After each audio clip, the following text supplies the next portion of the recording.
Welcome to another study of the life of Christ. Today we are studying Jesus heading up to a mountain, meeting with some Old Testament characters in an event we call the Transfiguration. Now, this is a wild story in Jesus' ministry, unlike anything else that happens to him. And only a select few of his disciples get to experience this. This is a very unique story. We are just coming off of Peter walking on the water after sinking. There's Peter sinking. And then getting to walk on the Sea of Galilee with Jesus.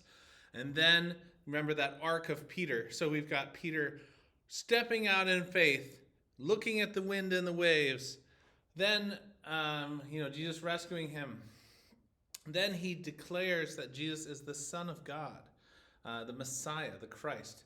Blessed are you, Peter, because this has been revealed to you by God. And then we have Peter being like, no, Jesus, we can't let you get arrested and killed.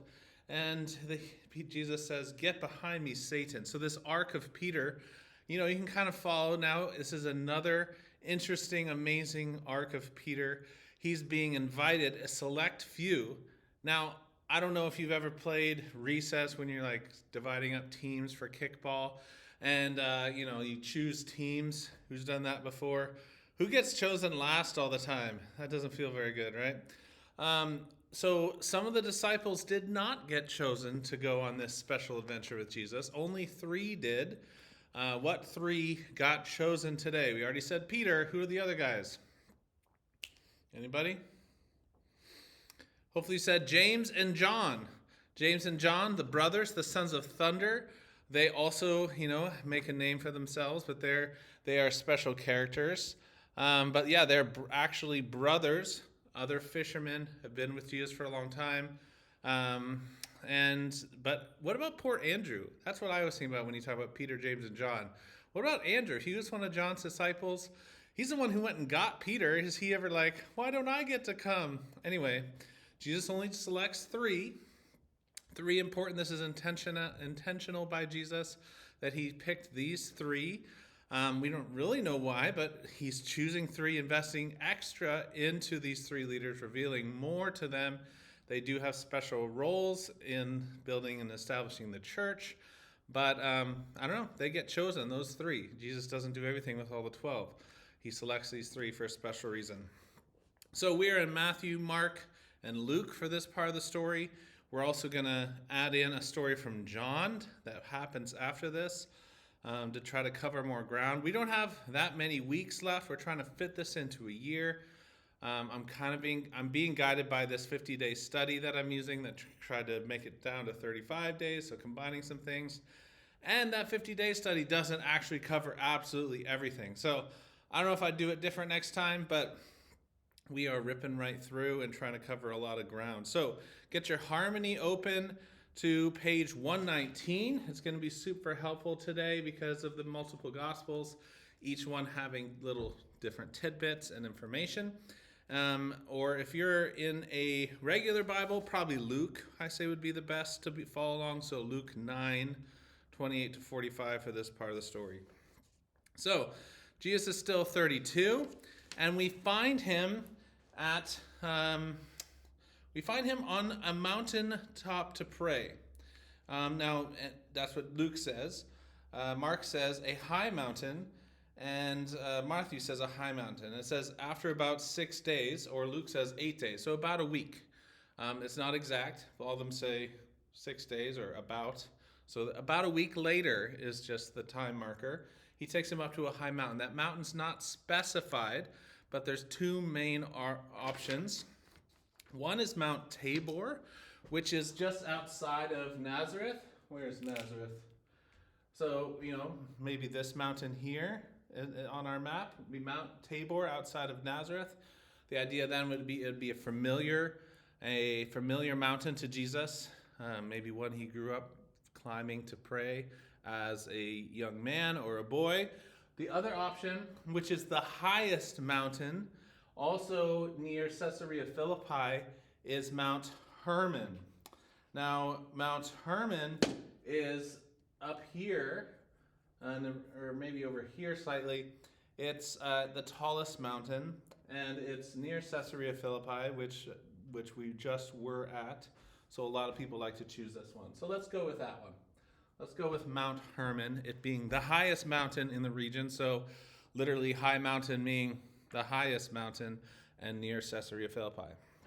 Now, again, who does he bring with him? Peter, James, and John. So we've got them. We've got Peter here because he's got a beard. We're actually going to see the evidence that Peter is older in a little bit. Let's go James and John. Okay? So the four of them climb the mountain. They're on a special field trip with Jesus. They probably feel really special and important to be on this. It says, and they went to the mountainside to pray. Actually, it mentions that they're tired even. But he brings up, this is a special retreat with Jesus to pray. And verse 29 says, as he was praying, the appearance of his face changed, and his clothes became as bright as a flash of lightning. So all of a sudden, this is what we call the transfiguration. Jesus is immediately transformed in front of them. So we have this dressed all in white Jesus for this event, because all of his clothes were changed, his face was glowing, way shinier than that. But imagine, think of back to Moses, when Moses' face is shining, like, what is happening? He's all glowing. He's changed in front of them, and in his glory, he's been revealed, like who he truly is being revealed to these three guys. Maybe, if we want to speculate a little bit, Jesus chose them because later he says, don't tell anybody about this. Maybe he chose them because they would keep it quiet. Maybe he wanted to keep Judas from this event. There could be other reasons. The other disciples just weren't ready. They couldn't handle it, but he chose these three to experience this. I want to go back to a little bit. Back in Matthew, Mark, and Luke, right before this, it says, if anyone is ashamed of me and my words, the Son of Man will be ashamed of him when he comes in his glory, the glory of the Father and his holy angels. So, Jesus is revealing that he's going to come back in his glory. And this is right after a lot of people, the crowds have left because of Jesus' hard teaching that, we're going to be cannibals now. Not literally. But Jesus referring to the communion, taking part in Jesus' death, of his tearing of his broken body and pouring out of his blood in communion. Eat of my body, drink of my blood. A lot of people's like, this is getting weird. I'm out. The disciples stay with him. And then Jesus says, after I will be ashamed of you if you're ashamed of me when I come back in glory. That means I'm not gonna rescue you. He says, I tell you the truth. Some who are standing here will not taste death before they see the kingdom of God come with power, or see the Son of Man coming in his kingdom. A lot of people speculate on that, like, is John going to stay alive forever? There's another reference to that, which, he says in John's, like, he didn't say he would, he said that he could. But, so people are saying, are any of the disciples going to stay alive until the end times?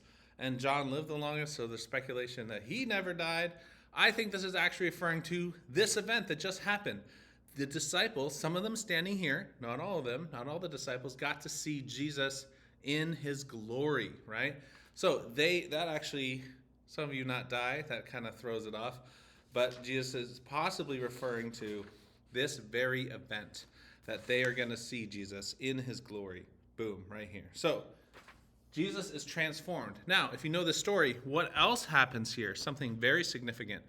2 more people show up. Now, these people were not disciples. They didn't climb the mountain. They just show up. Who shows up? Who shows up? Say it. Moses and who else?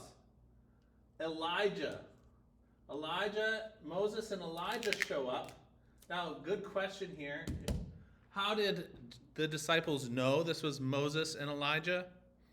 We don't know. Did Jesus tell them? Was it just obvious? Was it revealed to them by God? It doesn't say, but the disciples who recorded this event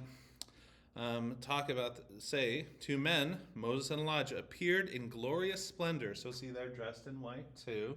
They're real shiny. Talking with Jesus, they spoke about his departure, which he was about to bring to fulfillment at Jerusalem. So, what is Jesus' departure? His death. So, Moses and Elijah come to Jesus and they're talking about this event, the most important event in human history, the payment of the world's sins. So, yeah, that's what Jesus was talking about with Moses and Elijah. This powerful overcoming of sin for the whole world event that was about to happen. Now, this is where it says, Peter and his companions were very sleepy, okay? Now, they're just probably in a fog and like what's going on? So it describes them as sleepy. But when they became fully awake, they saw his glory. So referred back to, see the kingdom of God come and the Son of Man, his glory, possibly a fulfillment of that. But when they become fully awake, they saw him in his glory and the two men standing with him. As the men were leaving Jesus, this is all in Luke. Sorry, I'm not tracking. Hopefully you're tracking.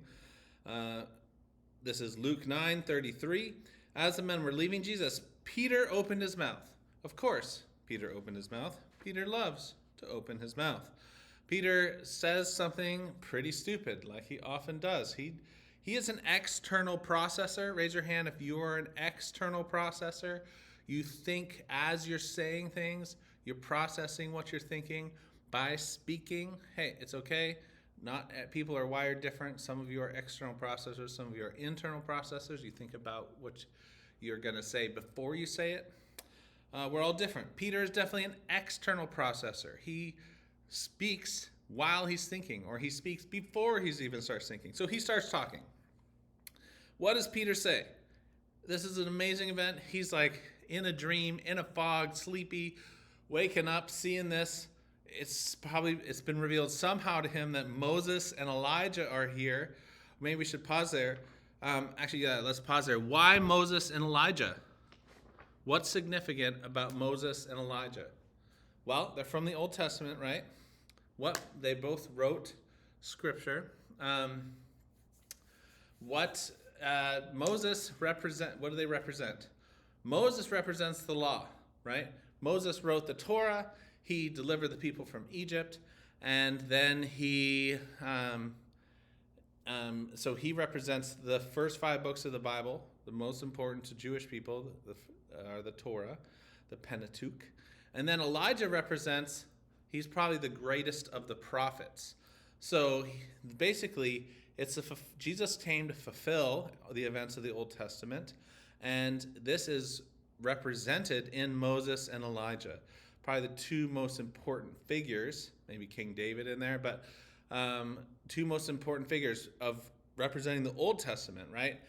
The law and the prophets. So, that's a common phrase. Even Jesus said, like, all the law and the prophets are being fulfilled, right, in your hearing.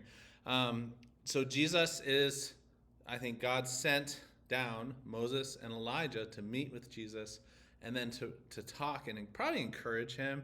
Like, they know the plan now. They've been part of this plan. They're probably excited to see it fulfilled. Maybe it's like a boost to Jesus to talk with these guys, so that Jesus needed encouragement as he enters into this final season and his death and his taking upon sin. I mean, we don't know, but that's some of the speculation maybe that was going on of why.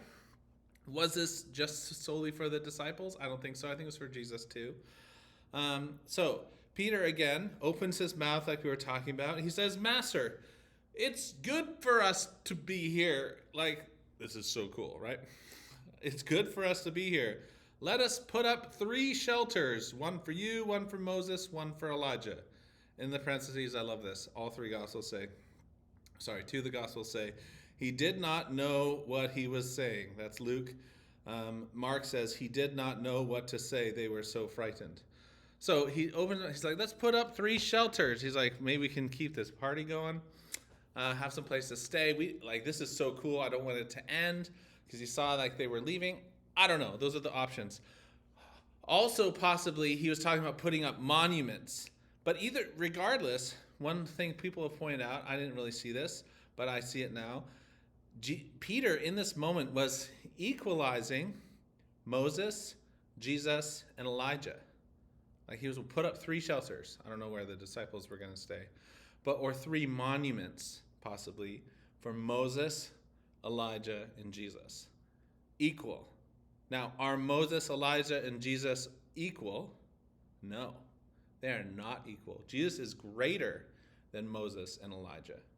He is fulfilling Moses and Elijah. He is God. Moses and Elijah are men. So to put those on equal grounds would be wrong. And so maybe that's some of what's going on here, is Peter is kind of thinking like, this is so great. Jesus is like as cool as Elijah and Moses. No, he is so much greater than Elijah and Moses. So what happens next kind of shows maybe what's going on, because there's a bit of a rebuke here, possibly. While he was still speaking, a cloud appeared and enveloped them, and they were afraid as they entered the cloud.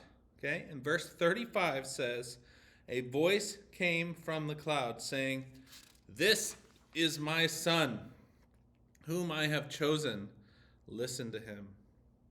So, the disciples, Peter, James, and John, got to hear the voice of God speaking, telling them, "This is my son, whom I have chosen." Sounds a lot like at the baptism, where Jesus got to hear the voice of God. "This is my son, whom I love," right?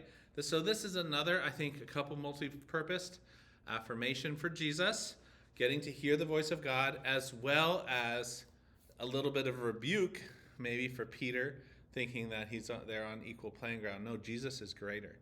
Jesus is God's son. Listen to him. He's a fulfillment of everything. He's the most important. It says when the voice had spoken, they found that Jesus was alone. So we got to take them away. Moses and Elijah leave back to heaven.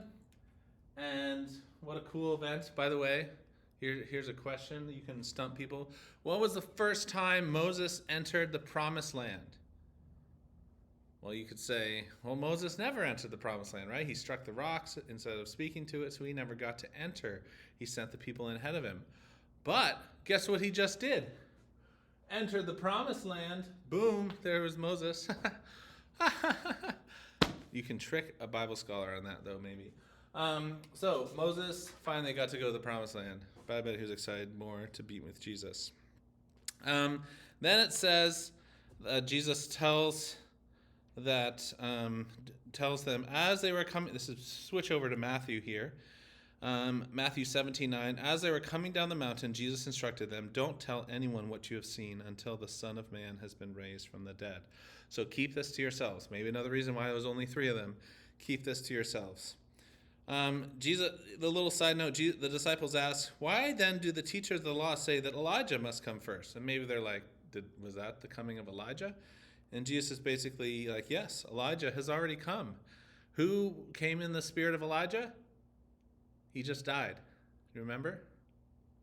Who? John the Baptist. Yes, John the Baptist came in the spirit of Elijah, fulfilling that prophecy. All right. Now we go to Mark 9, near them coming down from the mountain. When they came to the other disciples, they saw a large crowd around them and the teachers of the law arguing with them. As soon as the people saw Jesus, they were overwhelmed with wonder and ran to greet him. Was his face still glowing? It doesn't say, but I kind of think maybe there was still some glow, like Moses' face was glowing later, but maybe not. But what's happening here, I can't read the whole thing because of time, but the disciples had been trying to cast out a demon from a boy that would throw himself in fires and stuff. So they come over to him. That basically, they're saying the disciples, he throws himself to the ground, he foams at the mouth, and he gnashes his teeth and become rigid. I asked your disciples to drive out the spirit, but they could not. So this is kind of disappointing because Jesus has already sent out the disciples to do what? To preach, to heal, and to cast out demons, and now they can't. So what's going on here? Jesus says, "O unbelieving generation, how long shall I stay with you? How long should I put up with you? Bring the boy to me." So they brought him, and then when the spirit saw Jesus, immediately threw the boy into convulsion. He fell on the ground, rolled around, foaming at the mouth. Jesus asked how long. Sometimes he tries to throw himself in the water since he was a child. he says, if you can do anything, take pity on us and help us. Jesus is like, what? If you can? Said Jesus. Everything is possible for him who believes. Immediately the boy's father exclaimed, I do believe. Help me overcome my unbelief. And when Jesus saw the crowd was running to the scene, he rebuked the evil spirit. You deaf and mute spirit, he said, I command you, come out of him and never enter him again. The spirit shrieks, convulsed him violently, and came out. Everyone thought the boy was dead, but Jesus took him by the hand and he stood up. After Jesus had gone indoors, the disciples asked him privately, why couldn't we drive out the demon? He replied, this kind can only come out by prayer. So, did the disciples forget to pray? Did they think they had the power now? No, it was dependent on God. They hadn't even been praying. And then Matthew says, because you had such little faith. So they lacked faith in this moment. I think there's probably a discouraging moment, like such a high to low. I'm not blaming Peter this time because Peter wasn't here, but the other disciples. They hadn't prayed. They didn't have enough faith to cast out this demon. And that was probably like a little disappointing moment for Jesus to see this lack of faith. Now, Jesus, again, is knowing that his time is coming to an end. And what's going to happen next is the Feast of the Tabernacles, which happens in the fall. And then the Passover and Jesus' death happens in the spring. So we're maybe 6 months, maybe less, from Jesus' crucifixion, probably less. And then this tidbit happens. They come down. Jesus talks about being betrayed. He keeps alluding to this. The disciples don't understand. They're confused by this. Their expectations are different. So they come into Capernaum. Oh, Jesus is not super shiny anymore. Now they're in Capernaum, right? Kind of hometown. There's Peter. Peter's involved in the story. This says, Matthew 17:24, after Jesus and his disciples arrived in Capernaum, the collectors of the 2 drachma tax came to Peter and said, doesn't your teacher pay the temple tax? Yes, he does. And then, they had to pay this tax. And then he sends Peter out to fish, and the fish has 4 drachma coin, right? And so that pays for Jesus and Peter's temple tax. Why only Peter and Jesus? What about the other disciples? Well, if you look to the Old Testament, it says that only people over 21 years old have to pay the tax. So we've talked about before the evidence for the age of the disciples. A lot of that's based here. See, Peter has a beard. The other guys were young. They were still teenagers, or at least under 21, likely, by this point. And Jesus has been doing ministry for 2.5 years. So young guys made up the group of disciples. Peter was the only adult we see is married, and he's the only one, plus Jesus, who pays this tax. So maybe Peter was 30, like the age of Jesus, or in his 20s.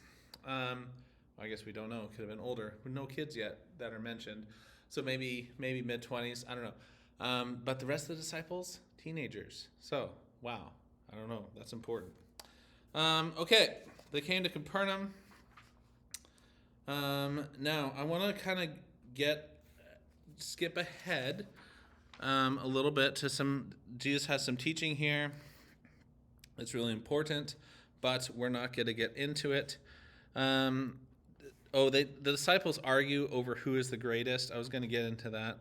Especially Peter and John are the ones arguing over who's the greatest, but we don't have time. Then the brothers of Jesus come to him and said, hey, are we going to go to Jesus says he's kind of staying away from Jerusalem because his time has not yet come to be crucified. If he pushes too many buttons on the Pharisees, they're going to take him out. So he's being cautious here.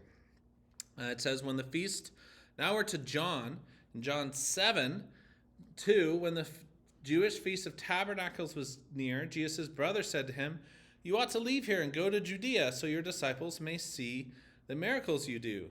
No one who wants to become a figure acts in secret. Since you are doing things, show yourself to the world. For even his own brothers did not believe in him. So is this a test? His brothers are like, show yourself. Did they want him to get killed? I don't think they believed in him, but they were kind of testing him like, come on, show yourself. Show who you are. The brothers of Jesus, probably, half brothers, children of Mary and Joseph. There's at least four and a sister, two sisters at least, because it says plural sisters, names for them. Two of them, James and Jude, actually become believers, maybe after the resurrection, but right here, they're doubting Jesus. Now, we talked about before, they probably had some of the hardest time believing in Jesus because they grew up with Jesus, right? He's familiar to them, and so they have that disadvantage of like, what? My brother is the Messiah? How can this be? I saw him grow up. Like, he's just my big brother. So they're kind of pushing on Jesus, like, you should go, like, show your power. If you're really real, go to Jerusalem. That's where the big stuff's happening. And he said, no, the time has not yet come. You guys go. It's not my time. You go to the feast. Having said this, he stayed in Galilee. And then John 7:10. However, after his brothers left for the feast, he also went, not publicly, but in secret. So Jesus shows up to the Feast of Tabernacles, which is like the camping one. They remember their time in Egypt, staying in tents by staying in tents. They spend like a week, I think it's a total of a week-long festival, camping. That's cool. And they remember their time in the wilderness. That's the Feast of Tabernacles, aka the Feast of Booths, like a booth, like a tent. So, the Feast of the Jews were at the Feast of the Jews. They were watching for him and saying, "Where is that man?" So the normal thing to do was everyone to go to Jerusalem for this feast. So they were expecting Jesus to show up, and they wanted to trap him and trick him. And all the buzz is happening, right? So feeding the 5,000 has happened. So much has happened, so much buzz, so much news about Jesus. Everybody's discussing him. What we see here is this really interesting discussion on the people's opinion, right? Jesus asks, who do the people say the Son of Man is? Who do people say that I am? The most important question for you too. Who do you say Jesus is what we talked about last week. In John 7, there's this big discussion about all the different opinions on Jesus. Some say he's a good man in verse 12. Others say, no, he deceives people. But they wouldn't say anything publicly for the fear of the Jews because they're wondering, what do the teachers believe? They're still kind of subject to them. They're worried about them. So not until halfway through the feast did Jesus go up to the temple courts and begin to teach. So now, halfway through the feast, Jesus shows up. He's delayed his time at the feast. The Jews were amazed, it says verse 15, and asked, how did this man get such learning without having studied? How is this guy so smart and so awesome? Jesus answered, my teaching is not my own. It comes from him who sent me. If anyone chooses to do God's will, he will find out whether my teaching comes from God or whether I speak on my own. So, has Moses given you the law? Yet not one of you keeps the law. Why are you trying to kill me? So, Jesus is very direct here. Why are you guys trying to kill me? I'm just teaching the law. The crowd's response is, verse 20, you are demon-possessed.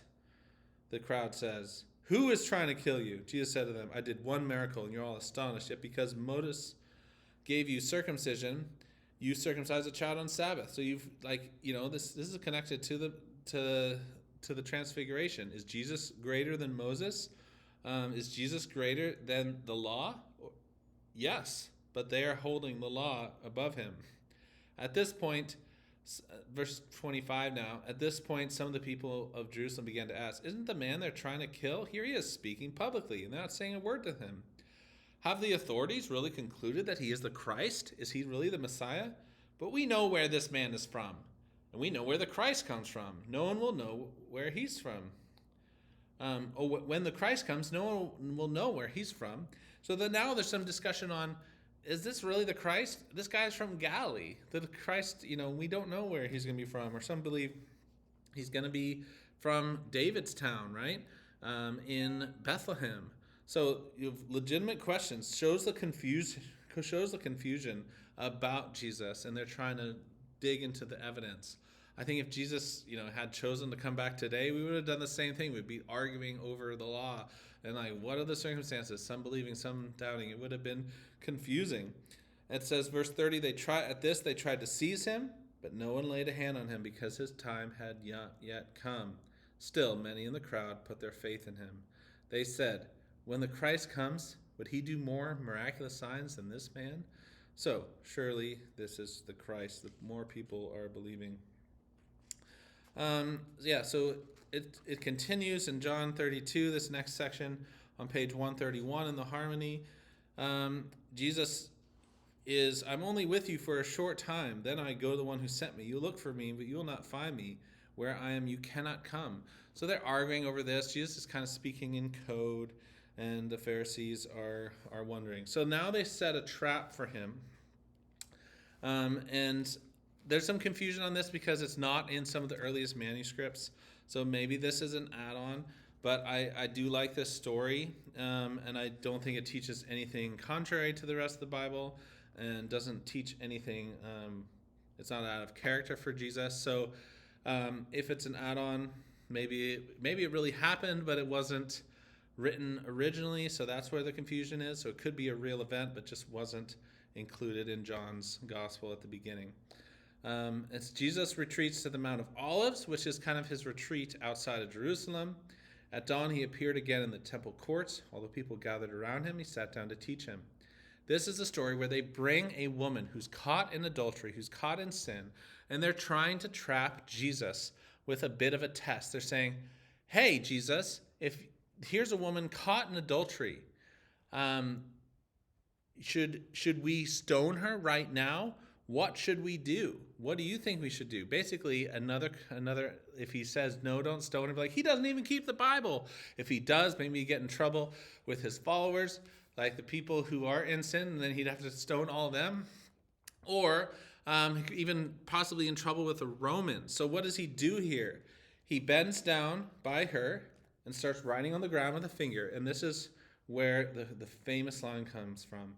If any of you is without sin, let him be the first to throw a stone at her. Again he stooped down and wrote on the ground. At this, those who heard began to go away, one at a time, the older ones first, until only Jesus was left, with the woman still standing there. Jesus straightened up and asked her, Woman, where are they? Has no one condemned you? No one, sir, she said. Then neither do I condemn you, Jesus declared. Go now and leave your life of sin. What a powerful example of Jesus' forgiveness. Go and sin no more. Go and leave he doesn't say, hey, it's all okay, don't worry about it. He says, I don't condemn you. Go and sin no more. So, what do we see in all of these events? We covered a lot of ground, from the transfiguration to Jesus coming down in the crowds and going to Jerusalem and the Feast of Tabernacles, Jesus' brother paying the tax, meeting the adulterous woman. What we see in the method is Jesus' glory is revealed, but not to all. So at this moment, Jesus has revealed, the Father has chosen, Jesus has chosen to reveal his glory to some, but not to all, which is very specific and powerful and for a purpose. And why does it happen this way? Jesus is following the Father's plan and timing. How important is that? Jesus is waiting for the guidance of God to do things at the right time, to not rush into anything too early. So, why is this important? Again, who is Jesus to you? And I would say for us, Jesus is the Messiah, the fulfillment of everything, right? So we read the Old Testament, we look at it through Jesus' lens. Jesus came to fulfill everything in the Old Testament. That's one of the biggest criticisms of Christianity today. It's what about the Old Testament where they're God's having them kill people, men, women, children, animals? What about all of that? How can there be a God who does that? Jesus came to fulfill all that. We look at the Old Testament through the lens of Jesus, through the lens of the gospel. Jesus came there was a plan with the chosen people, with the Israelites, and that used to be the old law where, you'd be stoned if you'd be killed, if you were caught in adultery. But there's this new fulfillment. There's grace available. There's forgiveness. There's no condemnation in Christ. Jesus says, neither do I condemn you. Go and sin no more. So Jesus is truly the fulfillment of everything. So amazing, so powerful. So, pretty awesome. I didn't get to a couple things. Nicodemus shows up. There's an interesting moment where he kind of speaks up for Jesus. Jesus' half brothers. What did Jesus write in the sand? I have a lot of questions. What do you guys think? What did Jesus write in the sand at that moment?